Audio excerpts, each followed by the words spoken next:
We still do 7 NUFC Matters show a week for free. But if you want to help support NUFC Matters, then there are a few ways of doing it. Hit the like button on each live broadcast and video. This helps the channel grow. Hit the subscribe button and select the all notifications bell so you don't miss a single show. If you want to help us financially, then you can join the channel using this button with the membership starting at $1.99 a month. Or you can drop us a donation in the chat using a super sticker. We're also looking for sponsors. If you'd like your brand advertised on the flyers for the show and featured during the ad break, then email John at nufcmatters.com to arrange today.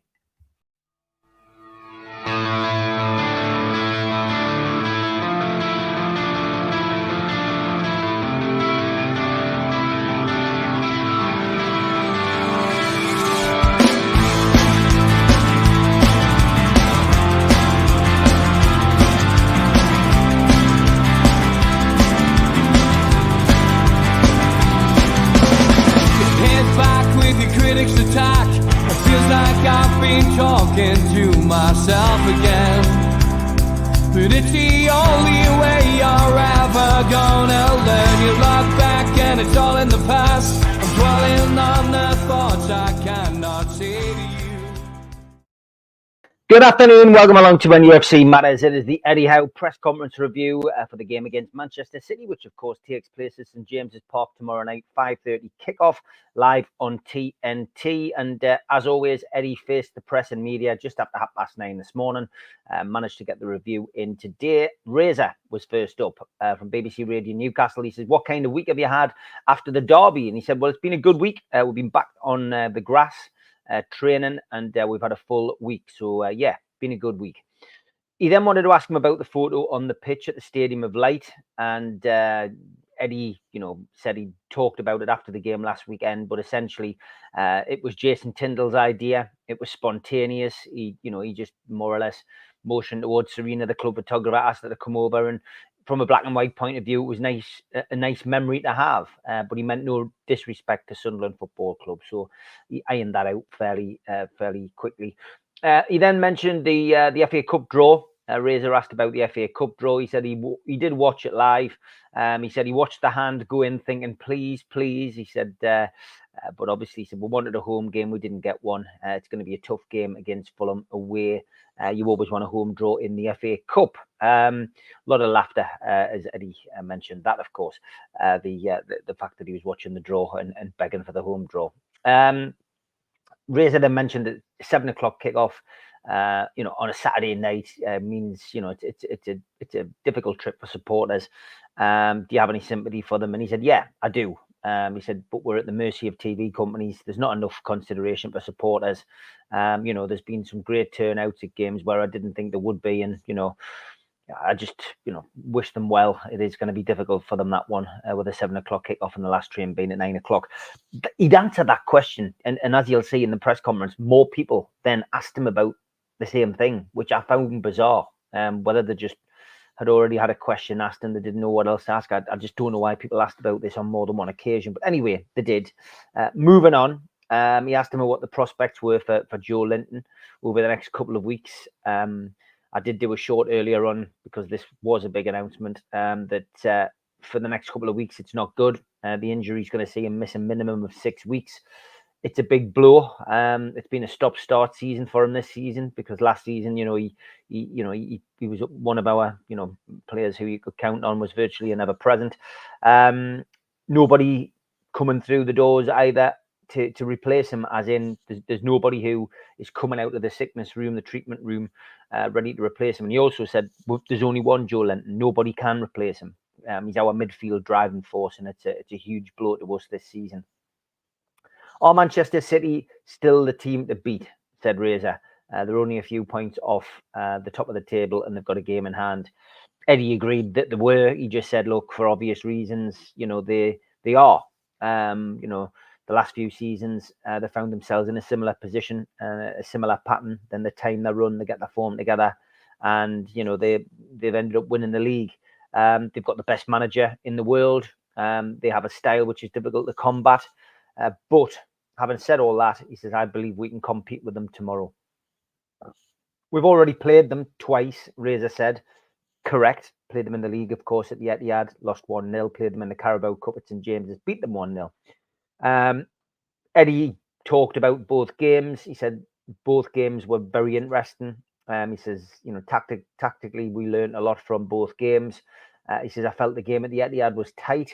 I mean, going back to that game, I know it was in August. I felt Man City were the better, much the better team. And if for me, if they'd had the shooting boots on, City could have won that game comfortably. But Eddie obviously thinks of it in a different way. He felt it was a tight game. He says the Carabao game was very different because we both had different squads out. But yeah, he said, look, tactically, you learn a lot from playing them, and we've learned a lot from both those games. That was Razor's questions wrapped up. So they moved on to Keith Downey from Sky. He wanted to know what Joe's injury was. He didn't go too much into it. He said it was a tendon in his quad. He says it's a difficult place. It's an awkward place to get an injury. He's very disappointed, and we've had to really pick him up this week. Keith then moved on to injuries in general, and he said you really have had a season of stop-starts with injuries, and he agreed. He says very much so. He said, we haven't wanted to focus on the negatives with injuries, but it seems to be just ongoing for us. And Joe Linton's is another freak injury. He was off balance. He was switching play, and then his leg goes, and he's out for 6 to 8 weeks. And he said that's the way it's been this season. We aren't just getting injuries where they last a couple of weeks. We're getting long-term injuries where they're lasting 6, 8 weeks and beyond. And he says that has a knock-on effect because obviously they're not available. It means that we're not able to rest players or rotate players. So, our squad has really been tested this season, and it's all down to those injuries. Keith continued on the injury situation, and he says, I was looking at the list, and you seem to be making some way, players coming back, and then he said, I've looked at it again, added it up, and he says, along with Tonali being suspended, you're missing 11 players again this weekend. At which point does that become a concern, and at which point do you think that you might have to do some business in the transfer window? He says, in an ideal world, we'd have the freedom to be able to act in the transfer window, and we've had players in now. He says, but as Darren Eales alluded to in his video yesterday, we're not in that position, and we can't act because of the financial fair play restrictions. When does it become a problem? I would say it is a problem now, and that was a pretty forthright answer from Eddie Howe, as you would expect. How frustrating is it to be dubbed the richest club in the world, having all the money the PIF has, yet not being able to spend in a transfer window? Very frustrating, said Eddie. He says we do have owners who are very ambitious and who want to spend, but can't because of the financial fair play restrictions, and we have to abide by the rules. It's as simple as that. So the first 5 or 6 minutes of this press conference really was hammering home that we're not going to spend any money in this window. And when I was listening to it, when I was out this morning, I've got to be honest, I was thinking, is this a bit of a smoke screen? Are Newcastle going to spend some money? Are they going to be able to get a couple of loans in? But this really just, are they trying a bit of gamesmanship here where they're trying to kid on maybe Man City, who are looking for a loan deal, we're told, and potential wages on top? Are we trying to say to them, look, we've got no money, and force their hand? Maybe they then turn around and say, look, you can have him. We need him to have some time out. Would rather he went to you than somebody else. But it doesn't appear to be that. It appears that Newcastle genuinely are going to do no business in January. We've all been tricked by Eddie Howe before, but this really does sound as if it's a problem, and it's a problem which won't go away in this window, and Newcastle won't do any business until the summer. So we'll wait and see. Anyway, back to the press conference. Anything good that came out of the Derby win, and then obviously having a week off? He said, look, from our perspective, it's been great because we've been able to train together. We've had a week off. We've been able to assess things and plan for this game ahead. He said, he said, I thought we looked good at Sunderland. The players looked fresher. You could tell they'd had a week's build up, and we're hoping that'll be the same again. He said, but I think it hammers home the point that we've been saying that, basically players have been fatigued, and, we don't really want to see that again this season if we can help it. We want to, we want the players to be able to rest, in between training and then get the games and be at their very best. Andy was next, Andy Sixsmith. He says, the fans turned up at the training ground after the Sunderland game. What was that like to see the fans giving you a rousing reception? He went, look, I thought the whole experience was great. He says, I thought the build up to the derby and the way that they got our fans there, it was very controlled and there was little trouble that I've heard of. He said, and the welcome home was nice. It was great to see the appreciation of the job that we'd done. So yeah, all in all, very happy with that. Andy mentioned the Fabian Shaw contract next. Obviously, he's been given a 1-year extension this week. He says, if somebody hadn't met him, how would you describe him as a person and as a player?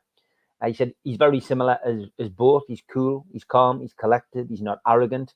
He's got belief in himself. He's a great guy. He's highly intelligent. He comes across, on the pitch as he comes across in the dressing room and in real life. He's technically outstanding, and he deserves that 1-year contract. And hope it's the continuation of the form that he's been in that for the next year.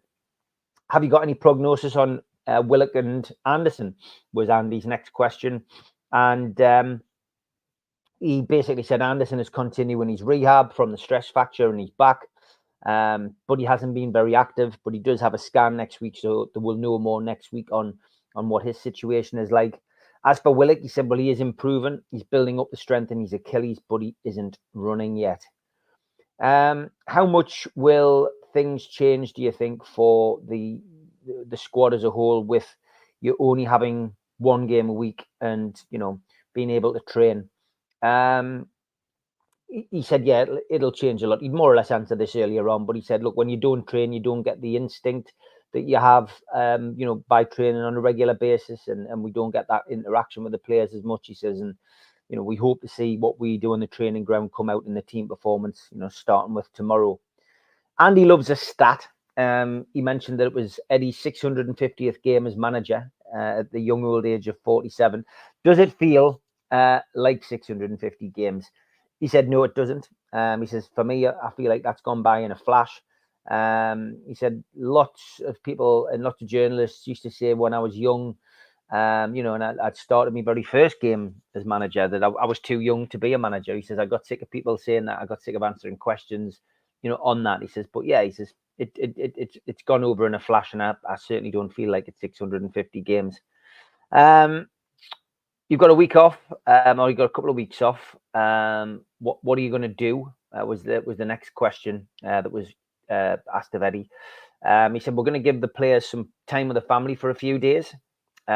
This was Andrew, actually, sorry, from BBC TV, BBC Sport. He said, yeah, we're going to give the players a little bit of time off, so they can spend some time with the family for a few days.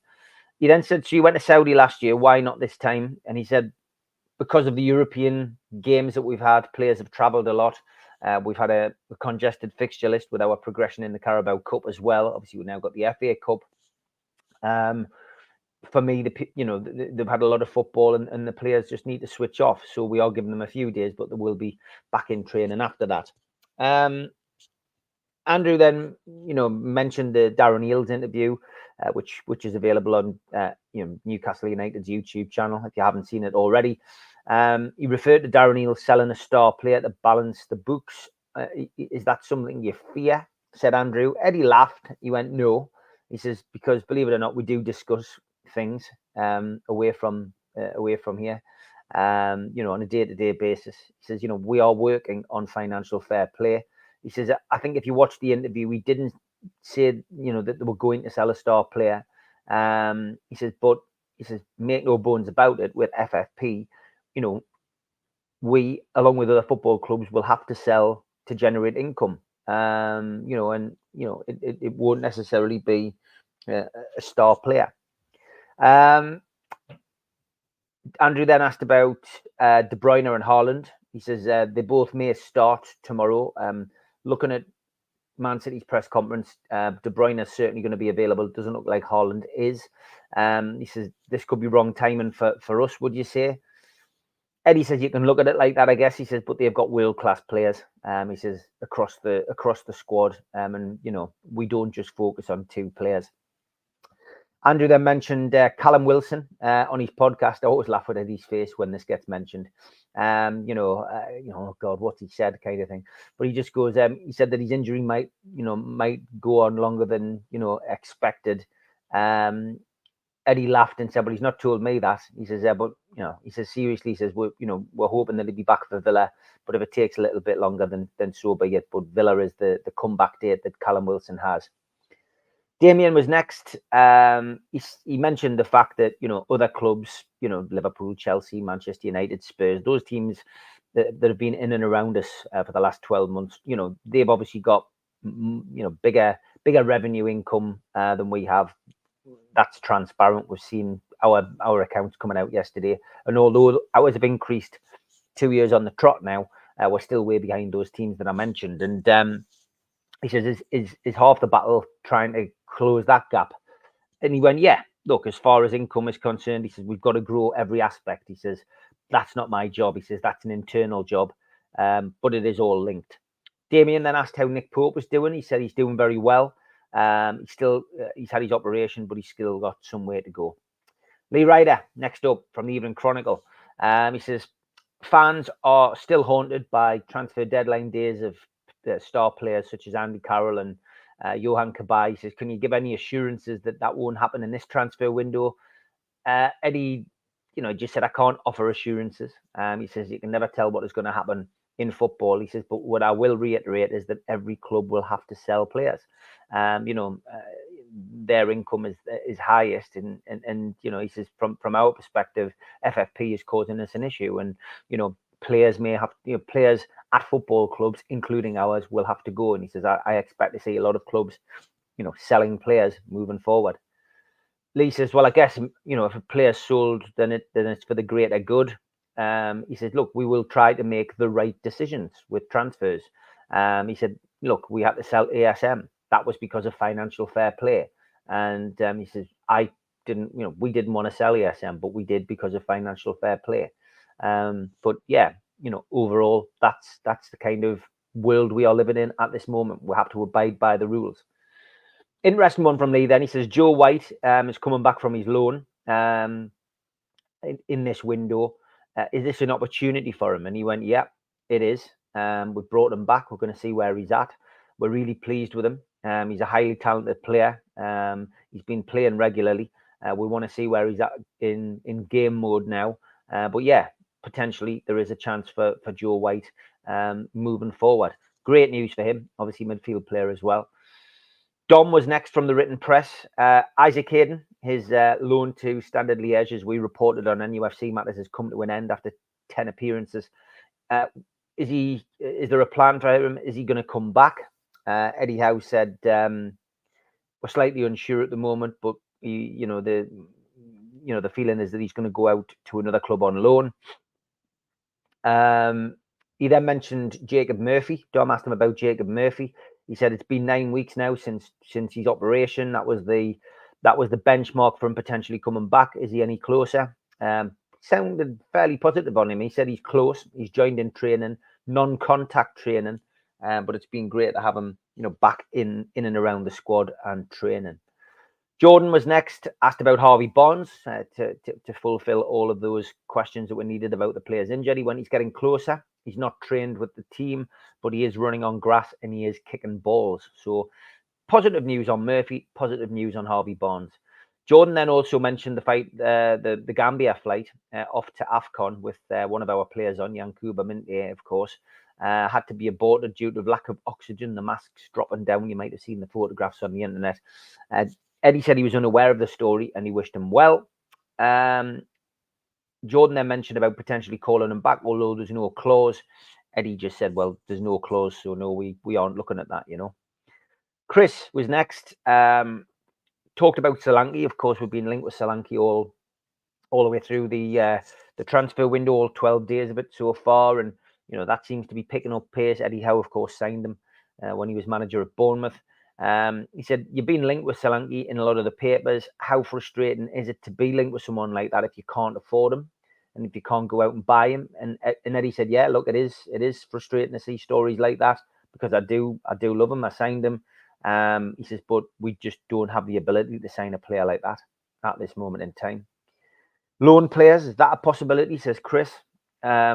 again, very non-committal, just said we aren't shutting the door on bringing anybody in. Loans are a possibility, but, at this moment in time, we're not sure whether that's something that's going to happen.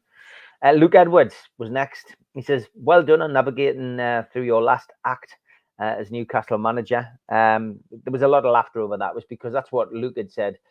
He was trying to say that he's done everything. He's taken Newcastle to a cup final. He's got them, he's kept them up from a relegation battle. He's qualified for the Champions League. He's taken them into the Champions League. Playing in a derby match, managing a derby match was the last holy grail to do, the last tick in the box as a Newcastle manager, which of course, when he was under pressure last week with the media suggesting he could lose his job, some people suggesting he could lose his job if he lost the Sunderland game. That's Luke asking that question last week caused a lot of hilarity. So he was continuing the joke. But he was going, he says, I guess from your point of view, as a manager of this team, I guess you're always still pushing, to try and, maybe get a player in, explain that you need a player for this position or whatever. And you're not just going to sit back and say no. And he goes, yeah, look, he says, I've got to push. That's my job. He says, I push in the boardroom. I push at the training ground to try and make things better. He says, but got to respect the football club. The football club's health is primary, because we want this football club to be here for the next 500 years. I was waiting for Luke to ask him if he was going to be managing. Would he like to manage in 500 years? It's the kind of thing bloody Luke asks. Anyway, he is getting more funny. I've got to be honest. He is. I think since the cameras have been involved in press conferences, Luke has definitely changed tact, and for the better, it has to be said. Have you had any inquiries on players, of your own players, for potential bids? You went, no, not that I'm aware of. You went, well, does that surprise you? And he went, no, because Newcastle United are an ambitious football club and don't want to sell the best players. Are you closing the gap on Manchester City? Was the next question. He said, yes, I think we are, but we've still got a long way to go. He says, I would like to have had a full squad this season, all the way through the season, to compare and see where we're actually at with the likes of Manchester City. He says, but it's impossible with the injury list that we've had. How hard is it to play Pep Guardiola's teams? And he says it's very hard. It's he changes. He's always evolving. He always moves things, and he moves things forward. He's made the Premier League such a top division, and he's made every manager in it better. And I'm full of respect for Pep Guardiola, he said. Obviously, then we moved on to another member of the written press. Has the way that you've progressed, playing in the Champions League, getting to a cup final, has that helped you evolve? And Eddie said, yeah, it has. He says, we are stronger. He says, we have moved quickly. He says, but we've got some way to go. And he says, the way to improve is by playing teams like Manchester City and Liverpool on a regular basis, because you play with them, you compete with them. That's the best way to learn. Have you got sympathy for the travelling fans? I told you that I didn't hear who asked this question, but again, somebody asking the question, have you got sympathy for travelling fans? This is another game, 7 o'clock kickoff, London, last train in London's 9 o'clock. And he just said, yeah, look, it's incredibly difficult for our supporters, but you've just got to look at the way they're always managed by hook or crook to get there. He says it's been incredible. I just wish it was easier for them. Craig Hope was next. He said, a lot of people said last season that the top 6 was now a top 7, which included yourselves. On reflection, was that an illusion, and you're not actually part of that set yet?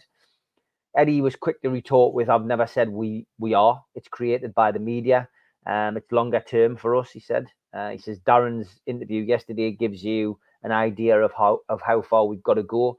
He said the team and everybody connected with the club wants to be up there on a regular basis. He said, but FFP really does make our money that we could put into the club irrelevant at this moment in time. So honest talking from Eddie this morning. Craig then said that Darren Neal spoke well about him. Is that reassuring? He said, well, it's very nice of him. He says, and obviously I do hope to be part of Newcastle United for many years to come. He says, but in football, you can't predict anything. He says, but what I will say is that I've got a good, open and honest relationship with Darren, and I've got a good, open and honest relationship with the owners of this football club. And we do speak about these things on a regular basis. So honesty is the key to the good relationship that we have. Craig asked him about FFP again. It was part and parcel of this press conference, and more or less just said, last year, Anthony Gordon came in. He was a long-term strategic buy. Where do you stand on potentially bringing in short-term signings? And Eddie said, look, I'm straight down the middle. Sometimes you do need to park your long-term strategic plan and look at a short-term deal to help you, to help with the here and now. He says, I'm happy with either. He says, at this moment in time, potentially there could be a short-term deal that could help us, but we'll just have to wait and see. Kieran then said, have you seen any value in the loan market this month? He said, I've seen a lot of value, but I don't think there's anything that we can utilize. And he says, I'm not sure that we've got many friends in the market. That was quite a damning statement from Eddie Howe, which Kieran did say, fair play to him. He says, can you elaborate? Eddie just said, look, if you're intelligent enough, I'm sure you can work it out. That would suggest to me, and again, this is only my opinion, that this Man City deal with Calvin Phillips is not going to happen unless there is a moving goalposts between Manchester City and Newcastle. And clearly, what's been reported in the press, £7 million loan fee and potentially having to pay some wages, just isn't a deal that's going to work for Newcastle. So yeah, it'll be interesting to see what happens there. We will have to wait and see on that score. But as I say, a very damning statement by Eddie Howe. Kieran mentioned, how well Man City's done with their academy. Clearly Newcastle are doing, wonderful things with the academy, trying to improve it. Have you seen an improvement at your academy? He said, yeah, we're on our way with that. He says, but these things take time. He says, Steve Harper's doing a great job with the resources that he's had at his disposal. He says, obviously, we've already seen the likes of, Lewis come through. We've seen Elliott come through, and Joe White, of course, who is coming back to the club from his loan spell. He said, but yeah, he says, some of these players that will come through will do, will go to the next step, like those three that I've mentioned. He says, but others will, maybe not good enough for us, but we will be able to sell and make money from. So, yeah, we are starting to see the fruits of the labour, but it's still early days and still a long way to go.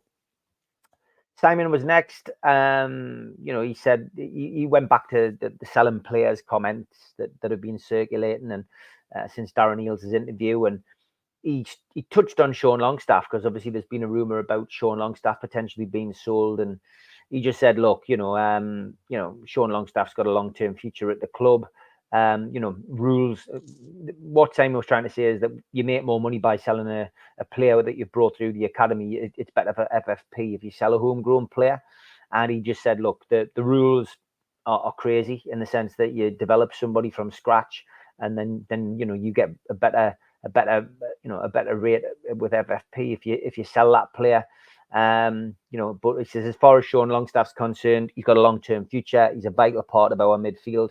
I hope I've shown that by the fact that I've selected him a lot when he's been fit and available. And he said, we love all our homegrown talent, and we don't want to lose any of them.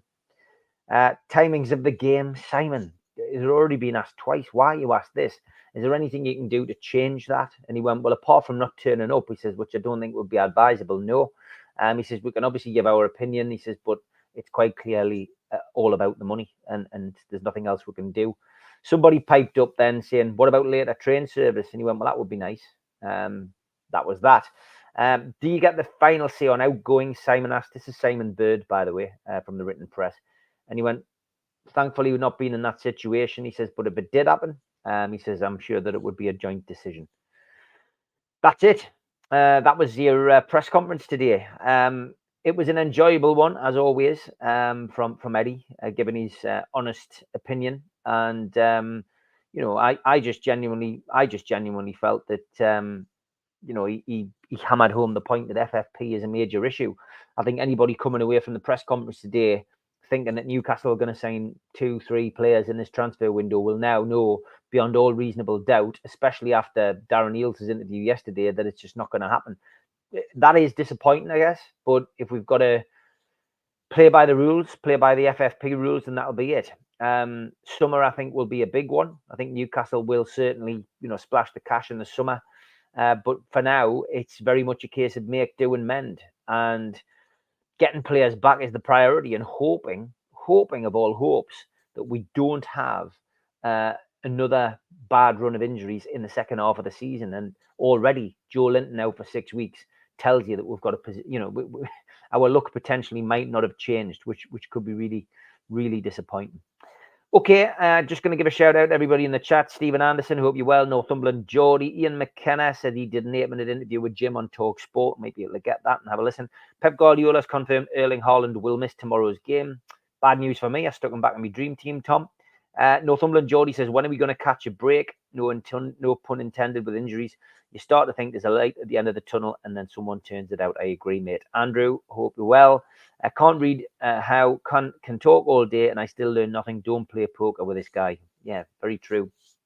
Trolls, higher. If we get any player in this window, we might be ending in the bottom half of the season. There's still some time till we get people back. Yeah, I mean, there was positive news there about Jacob Murphy and Harvey Barnes. So let's hope that, those two coming in do well. And Joe White could follow in the footsteps of Lewis Miley. Who knows? Derek, he says, Eddie always impresses in interviews. Of course he does. And we're always going to be behind it as the teams above us in the financial aspect are going to grow bigger as we grow. Yeah, I've got to agree. Signing Solanke would be a howler, in my opinion, says Trolls. Yeah, I've got to agree. I don't think that will be a good signing for us at all. Biggest problem with Longy is he rarely tackles. If he'd up that side of his game, he'd be very good, in my opinion. I still think he's been carrying a bit of a knock, to be honest. The homegrown talent thing with FFP was a bit sad because of the amount of pure profit that can be made. It looks like we'll lose Miley, Anderson, etc. I don't think we will, Derek. I don't think we will. I think players will go when they need to go. I don't think we'll be selling players with potential or star players. I think Eddie certainly hammered that home today. Don't underestimate PIF. They're very good at what they do, says Ian. Biggest problem with the City game is City need 3 points to stay up there, but hope Lady Luck and our skills stand us by tomorrow. Yeah, it's going to be a good game, but there's no pressure on it. I think if we'd been able to keep all of our team fit this season, would have been vastly different. Got to agree. Revenues increased 30% both seasons under PIF so far. We're growing pretty fast. I think it was it not 39%, which nearly 40%, which is great. But yeah, big shout out to everybody. Back slightly earlier tonight, guys. Obviously 4:30 tonight. We finished just before 6. Only an hour and a half tonight, sadly, because got other things on. But great to have as many of you tune in to the Eddie Howe press conference. If you can, please hit the thumb underneath, like the video.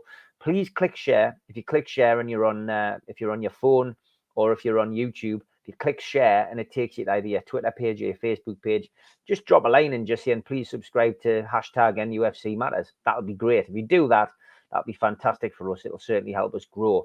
And as always, if you haven't subscribed, if you watch it on the telly, just jump onto your phone or jump onto your computer, take 5 minutes, log on to YouTube and just click subscribe. It's free. We still do 7 shows a week, and that does help us very much indeed. Okay, I shall be back, as I say, 4:30. Me, Steve, George and Neil, the 3 amigos. Look forward to seeing you all then. Going to play out with the ads. Take care, guys. A big thanks to all our sponsors. Skips and Bins, telephone 0800 25 45 25 3. Email inquiries at skipsandbins.com. Website, skipsandbins.com. Easy contract, free and pay-as-you-go waste collection. Thanks again to Mr. Vicky's Sauces, handmade in Cumbria. If you'd like to order some, then give them a call on 01768 210 102. Go to the website, mrvickys.co.uk, or drop them an email, info@mrvickys.co.uk. A big thanks to United Group Travel. They're a family firm based in Morpeth with pickups throughout the Northeast. No strangers on our tours, just people you haven't met yet. They've got a presence on Facebook and a website, unitedgrouptravel.com. If you want to make a booking, give them a call on 01670 632 460 or mobiles 0791 666 4174 0795 71 41654. Thanks to Darren Baldwin Funerals, independent funeral directors. Let us look after you in your time of need. They're based on Old Durham Road in Gateshead, and you can contact them at their website, darrenbaldwinfunerals.co.uk. Email darren@darrenbaldwinfunerals.co.uk or give them a call, 0191 478 2730. A big thanks to Media Arts for all the help with the technical side of things. And a big thanks to New Workwear. You can find them at newworkwear.com. If you want to help the channel, hit the thumb up to subscribe, hit the subscribe button, and share to your other social media. You can also pay a one-off fee of £25 to get a scarf, a cup, a pen, and a membership card. Go to the website, nufcmatters.com, and click membership, or put your smartphone over this QR code. We also support the food bank on this channel. If you want to make some donations virtually, go to nufcfansfoodbank.co.uk and make a donation today. We're also a podcast on Spotify, iTunes, and other podcast providers. Just search NUFC Matters. I'm also a part of the Northeast Footy Brekkie Show. You can listen to that Monday to Friday, 7 till 9 at thetooneuk.com. We've also got an event coming up next year. It's in January the 19th at the Tyneside Irish Centre. It's an evening with Nobby Solano. Tickets are available on voucher for £20. Don't forget, Supermac and Gibbo do every pre-match at Louis Liquor Store. It's free entry, children welcome, and there is great food by Fed's Fried Chicken. They're usually on pre-match and sometimes post-match at Louis Liquor Store.